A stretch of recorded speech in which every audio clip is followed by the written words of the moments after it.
that the appeal is allowed, that the lower court should conduct a retrial, and each party shall bear its own costs both in this court and in the lower court.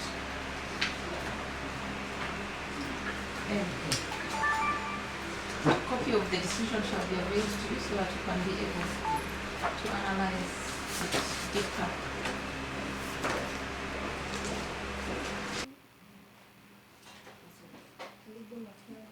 Pardon? Aliguma.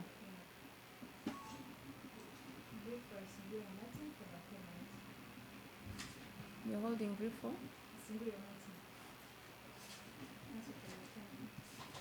Commission conducted national elections in which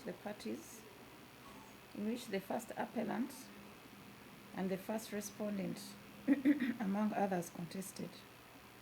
The first respondent was declared the validly elected woman member of parliament for Kayunga district and was gazetted on 17th of February 2021.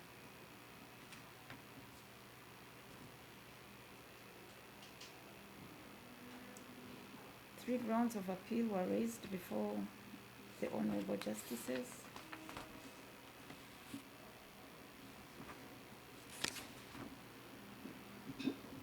The finding of the court is that the appeal does not have merit and it is dismissed with no orders to costs. The judgment and orders of the lower court are upheld to the effect that the first respondent was validly elected as woman member of parliament for Kayunga district. Each party shall bear its costs both in this court and in the lower court. Again, the full decision should be availed to you so that you analyze it briefly.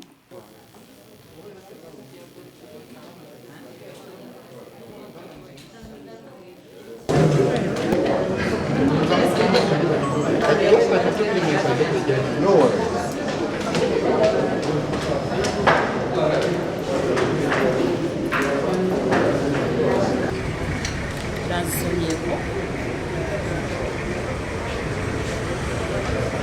Ekyewuunyisa kusooka siga okuneewuunyisa gwe musango gw'ebitabo. Maze emyaka 8 mu kkooti nga nsirise siddangako mu kibiina. Nasoma okuva P1 paka Makerere nga sizzeko mu kibiina na diguli yange. Naye nsirise nga bagamba eriyo Nantaba omulala nannyini empapula zange. Kozesa mu kkooti nnya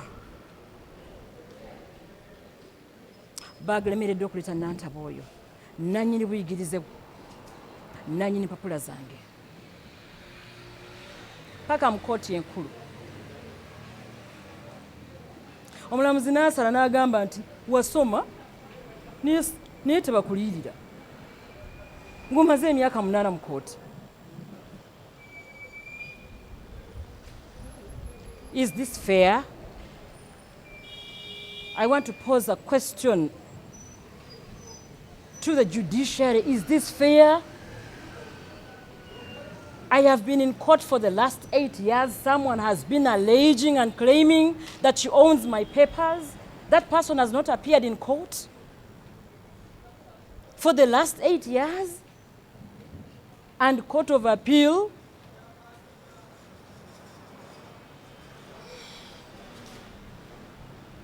this is unfair. If Court of Appeal has really proved that my papers are genuine, that I own a degree, why have you refused to award me costs for this painful, this 8-year-old pain that I'm carrying? I have appeared before 4 courts. It is so painful that judges can deny me costs for the last 8 years that I've been pleading and defending my academic documents.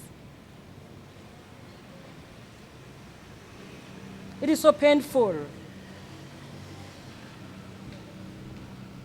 That's the best way I can express myself as for now. I didn't expect this biasness from the judiciary. I did not expect this. I have been paying lawyers one after another to defend my documents. My parents took me to school. They paid their school fees. I was obedient. I had to persevere. I had to endure. I had to be in class.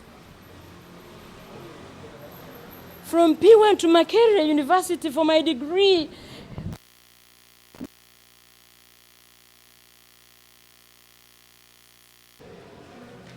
That's unfair. These people have failed to adduce Nantaba, to produce the Nantaba they've been alleging out there. And I am here, still standing, right here. But judges can decide and say, yes, you went to school, but we will not award costs for that matter. Anyway, eri bannakayunga abanonda omusango guno omuguulidde emyaka 8 nga bagamba eriyo Nantaba eyo gwe simanyi agamba nti empapula zange ez'obuyigirize zize naye kooti terabye ku Nantaba oyo emyaka 8 teriyo Nantaba ze mu kooti kugamba nti empapula za Nantaba Aidah zize emyaka 8 mbadde mu kooti 4 nsasudde balooyo okubeera mu kooti nnyonoonye ebiseera byange. I have been emotionally crushed. Naye omulamuzi n'asala omusango n'agamba ddala wasoma ne digiri olina naye tetugenda kukuliyirira ebiseera bye bakwonoonedde erinnya lye boonoonye ensimbi ze nnyonoonye. Ekifaananyi kyange kye basiiga ettaka buli kiseera awo kooti esaze bwenkanya n'amazima Obusinge eyampaabira ne mu kooti tajja ne kitaawe Kalangu abampaabira bombi tebajja mu kooti emyaka 8 naye omulamuzi n'agamba ye wasoma naye abakuwaabidde emyaka 8 yadde bakonondedde ebiseera ne ssente n'obudde yadde bakutawaanyiza tetugenda kuliyirira tebakuliyirira. Awo kooti sigitegedde. Omusango ogwokubiri gwakugulirira abalonzi. Abantu be bamu be baguwaaba.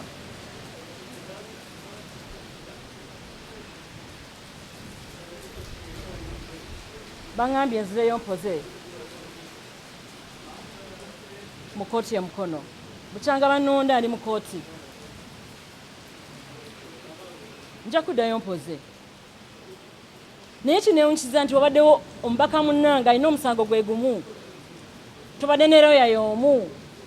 Ensonga ze zimu ezaweddwa omusango gwange. Ze zaweddwa mu kooti. Naye ye aguwangudde, nze siguwangudde. Bannanga nti gavumenti bw'eba ekola emirimu gyayo mu ssaawa y'okulonda tobaawo. Toyimirirawo. President yajja Kayunga nagulawo ddamu ku lunaku lwe lumu nagulawo eddwaliro Kayunga ku lunaku lwe lumu emmere n'egabwa eya gavumenti ku lunaku lwe lumu eva mu ofiisi ya Prime Minister. Nze nangibwa kubeerawo ebintu bye nga bikolebwa. Kye nangibwa lwaki naliwo ng'ebintu bye bikolebwa mu ssaawa y'okulonda. So nina okwewozaako. Njagondera kooti kyegambye. Njagondera kooti kyegambye. Naye bino byonna bigenderera byakulaba nga ebyobufuzi bintama mbikoowa mbiveemu. Akalulu balemedde okumpangula mu ballot box. Kati batandise kumpita mu makooti. Banjavuwaze bankooye mbikoowe mbiveeko. Njavuwala abalonzi baleme kundaba. Kubanga akalulu kabalemye. si nsonga kaninde kooti kyesala bwe tunaba kuddayo mu box tujja kuddayo abalonzi bajja ssalawo bajja ssalawo